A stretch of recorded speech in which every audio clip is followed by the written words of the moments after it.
Her body was found, naked, frozen stiff, dumped in an abandoned house like trash. Her hands were tied, her jaw was broken, and the last person to see her alive was her school bus driver. You're watching an unbelievable true story, where we only tell real stories. Not to scare you, but to prepare you. This happened in Cleveland, Ohio. Winter, 2017.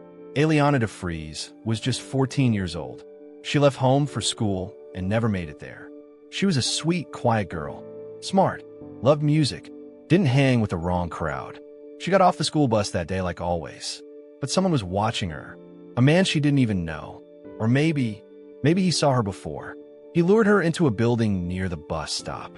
No one stopped to help. No one saw what happened next. He tortured her for hours, then left her there. Every 40 seconds, a child is abducted. And 80% of the time, it's someone they already know. We linked a family safety course in the description and pinned comment. It teaches kids and parents how to spot danger early, how to escape, how to speak up, and how to protect each other, especially when the threat comes from someone you don't expect. Most kids freeze because they've never been trained. Now they can be. Now stay with me, because we're about to break down who did this, how he almost got away, and what one smart mother did that made the whole city pay attention. Let's get into the full story. Alianna was a sweet girl, loved music, loved school, was always respectful. She had sisters. She helped take care of them. She was smart. She was shy, but always smiling. She didn't have beef with nobody, didn't hang out in the streets. She had big dreams, wanted to be a teacher someday. She believed in helping people, but nobody was there to help her. She took the city bus to school every day. That's how kids in the neighborhood did it. But this day, something was off. She got off the bus early. She was seen getting off near East 93rd Street. Not her usual stop. Why? Nobody knows.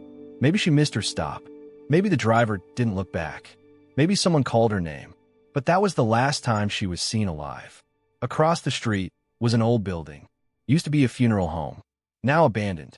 The kind of place people don't look at twice. Boarded up. Dark windows. No one should have been inside. But someone was. Christopher Whitaker, 45 years old. He was inside that building waiting, with tools, a drill, a hammer, zip ties, and something dark in his heart. He saw Alianna. He lured her, or forced her, into that building. And once the door shut behind her, no one heard her scream. That morning, her mom got worried. Alianna usually called or texted. Nothing. She called the school. They said Alianna never showed up. Now her mom is panicking, calling friends, calling family, calling 911. Cleveland police started looking right away. So did neighbors. People were out in the streets, holding photos, asking around. But Cleveland's a big city. Cold weather, empty buildings, too many places to hide. Days went by, no sign of her. 3 days later, police got a tip. Someone said a door was open at the abandoned house, the one across from the bus stop. Officers went in, and what they saw inside, they will never forget.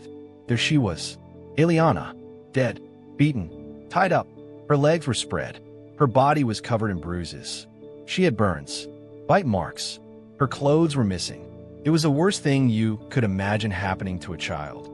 And it happened right in the middle of the city, right near a school, right under everyone's nose. Her mom collapsed when they told her, screamed until her throat gave out. Her family was broken. Her sisters didn't understand. How could this happen? That was the only question anyone asked. Police found a screwdriver and a drill inside that house. They sent it to the lab. DNA came back. It was a match. Christopher Whitaker. He had a long record. Sexual offenses. Assaults. He should have never been free. They arrested him 5 days later. He tried to act confused. Tried to say he didn't remember. But the evidence was too strong. And what he did was too evil to forget. Real stat. In the U.S., a child goes missing every 40 seconds. National Center for Missing and Exploited Children, 2023. That's why we added a real self-defense course for families, made by law enforcement and martial arts pros. It teaches kids and parents how to spot danger, speak up, and fight back if they need to. It's free, and it's in the description and pinned comment. 1 hour that might save your child's life. He told police he didn't remember. Said he was high. Said he blacked out. Said maybe it happened, maybe it didn't. But they had his DNA. On her body. On the drill. On the zip ties. On her backpack. There was no maybe. Christopher Whitaker. He lived less than 5 miles from where Alianna was found. He had a rap sheet going back years. Assault. Sex crimes. He even attacked a woman in 2005. Used a knife. Tried to rape her. She got away. He served time, but he got out. And nobody warned the community. Nobody told the schools. Nobody said, hey, this man is dangerous. So he walked the streets. Free. While Alianna walked to school. When police arrested him, he had scratches on his face. Bruises on his arms. His story kept changing. First, he said he never saw her. Then he said he might have picked her up. Then he blamed the drugs. But that wasn't drugs. That was evil. He didn't just kill Alianna. He enjoyed hurting her, tortured her, left her tied up in the cold like she was nothing. The coroner said she had over 60 injuries. 60 to a 14-year-old girl. She was 4 feet 11 inches, maybe 100 pounds. He crushed her ribs, burned her body, sexually assaulted her in ways too awful to say out loud. He made her suffer, and then he left her there to die. The community lost it. People were angry, crying, protesting. The mayor spoke. The police chief begged for calm. But moms were scared to send their daughters to school. Dads were standing at bus stops with baseball bats. The whole city felt broken. Alianna's family couldn't eat, couldn't sleep. Her mom said she blamed herself. But it wasn't her fault. Alianna was just going to school. She did everything right. The world failed her. The trial started in early 2018. Whitaker sat there in court, quiet, like he didn't just ruin a child's whole future, like he didn't break a family. But the jury saw through it. The prosecutor said, this was not an accident. This was not a man who lost control. This was planned, brutal, and sick. They showed pictures of Alianna's body, of the crime scene. Some jurors cried. Even the bailiff had to step outside. People in the courtroom couldn't breathe. It was too much. But Alianna couldn't speak for herself anymore. So the photos did. Her mother took the stand, talked about Alianna's first steps, her first words, the way she laughed when she was nervous, the way she used to sing to her baby sister. Then she said the last time she saw her daughter alive, she was tying her shoes. That was it. One moment she was there. The next, gone. The jury took less than a day.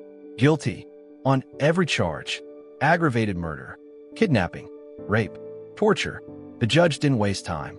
Sentenced to death. Now let me be real with you. Death row don't fix it. Alianna is not coming back. Her mom still sets a plate for her at dinner sometimes. Her sisters still talk about her like she's just in the next room. Grief don't follow a calendar. Some wounds stay open. But the trial gave the family something. Justice and a little bit of peace. After the case, the city of Cleveland made changes. Schools started tracking kids more closely. Cameras went up near bus stops. Parents got alerts if a child didn't show up. But it came too late for Alianna. And now her story is told in classrooms, in safety talks, in training videos. Because if it could happen to her, it could happen to anyone. And look, this isn't about fear. It's about being ready. That's why we added a free family safety course in the description and pin comment, made by real law enforcement and self-defense pros. It teaches kids what to do if someone tries to grab them, how to escape, how to yell, and how to stay safe, even when nobody's around. It only takes 1 hour, but it could save your child's life. The last people to see Alianna alive were the bus driver and the man who killed her. The school never called her mom. Not in the morning, not in the afternoon, not when Alianna missed first period, not when she missed lunch, not one single call. Her mom, Ms. DeFreeze, was at work. She kept checking her phone, kept waiting for a message. Alianna always texted once she got to school. She never did. By noon, her mom started to worry. She called the school. They said, Alianna didn't come in today. Just like that. Like it wasn't a big deal. No call. No warning. No questions. That's when her mother knew. Something was wrong. Very wrong. She called her cousin, her neighbor, her brother, anybody. They drove the bus route, checked alleyways, called the police. They didn't wait. Because deep down, her mother knew this wasn't just a missed bus. That night, Cleveland police filed a missing person report. Officers went to the bus stop, talked to people nearby, checked cameras, but it was dark, cold, and time was ticking. Every hour that passed made it harder to find her alive. Let me be straight with you. Alianna didn't just vanish. She was taken, on her way to school, in broad daylight, while people walked past. She wasn't dragged screaming. She wasn't chased down the street. She got off a bus and disappeared into a house across the road. That's how fast it happened. Police pulled surveillance footage. They saw her getting off at the wrong stop, then walking toward that old funeral home. That's where the trail ended. No camera inside. No camera out back. She walked into the shadows and never came out. Days passed. The media picked it up. Missing posters went up. People were searching yards, garages, dumpsters. And still, no word from the school. No apology. No answers. The district said it was a mistake, a gap in their system. But for Alianna's mom, that gap was the size of a coffin. People in Cleveland were furious. Parents demanded answers. How could a 14-year-old go missing for hours? And no one from school said a thing? There were protests, news cameras, city meetings. They said it would never happen again. But for one family, it already had. Police followed every lead, interviewed everyone on that street.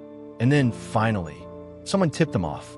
They said they saw a man going into that abandoned house around the time Alianna disappeared. They gave a name, Christopher Whitaker. Police looked up his record, saw the past charges. They got a warrant. When they searched his house, they found her DNA under his fingernails, on his clothes, in his truck. Game over. But here's what really made him go down. One single strand of hair. Police found it on the drill, tested it, matched it to Alianna. It was enough. That strand told the story Whitaker tried to bury. The officers said they'd never seen anything like it. Not just what happened, but how calm he was when they caught him. Like it was just another day. He confessed only after the DNA came back. Only when the proof was too strong to deny. He said he blacked out. Said he was using crack. Said he was sorry. But let me tell you something. You don't drill someone and call a mistake. You don't do that to a 14-year-old. Unless you're truly sick inside. Cleveland changed after that. They passed the Alianna alert law. Now schools must alert parents within 2 hours. If a child is marked absent and no excuse is given. Her death forced the system to wake up. But her family didn't need laws. They needed their daughter back. At her funeral, they played her favorite music. People wore purple, her favorite color. Her casket was small, way too small. Her mom held her baby photo during the service. The same photo she used on the missing poster. Same smile, same cheeks, same little girl. Now gone. I need you to hear me on this. This could have been any child, any day, any bus stop. She wasn't in the wrong place. She wasn't out late. She wasn't doing something dangerous. She was going to school. That's all. The courtroom was packed. Cameras, reporters, people sitting shoulder to shoulder. Some came for justice. Some came for answers. Some just came because they had daughters too. Alianna's mother sat in the front row, back straight, eyes locked on the man who took her baby. She hadn't cried all day, not once. Then the judge asked, "Does the family have a statement?" Her mother stood up. No notes, no lawyer, just her voice. She looked Whitaker in the face. "You didn't just kill my child," she said. "You stole her future. You stole her smile. You stole my peace." She told the court how Alianna used to braid her sister's hair, how she sang with her toothbrush like a microphone, how she wanted to be a teacher. Then her voice broke. "She trusted you. Or maybe she just didn't know what to do. But I hope you never forget her face." The room went silent. Even the man who killed her looked away. When the judge gave the sentence, death, no one cheered. Because it wasn't a win. It wasn't enough. But it was all they could get. After the trial, Alianna's mom didn't disappear. She didn't curl up in her grief. She stood up. She started speaking at schools. She told Alianna's story over and over. In gymnasiums, at PTA meetings, in church basements. She told it so people would stop pretending that monsters don't exist. She told it because silence is what lets them in. The city passed Alianna's alert, a new rule for schools. Now, if a student doesn't show up and parents weren't notified within 2 hours, schools get flagged. It's tracked. It's recorded.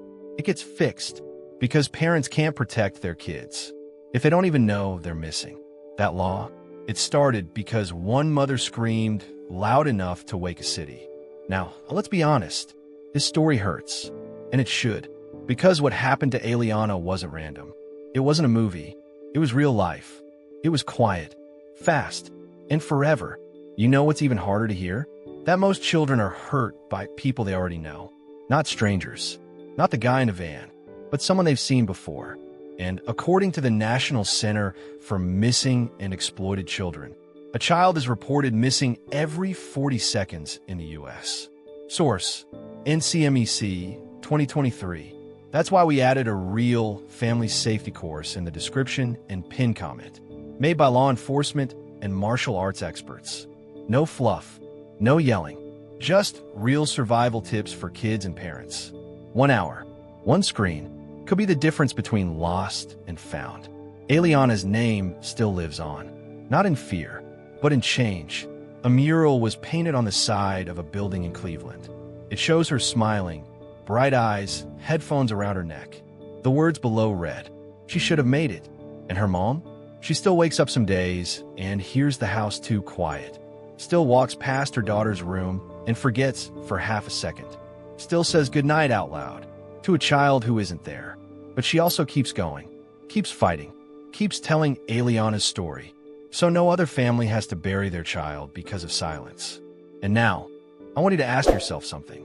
Would you know what to do? If your kid didn't come home today, would you know who to call? Where to look? How to fight? Don't wait until it's too late.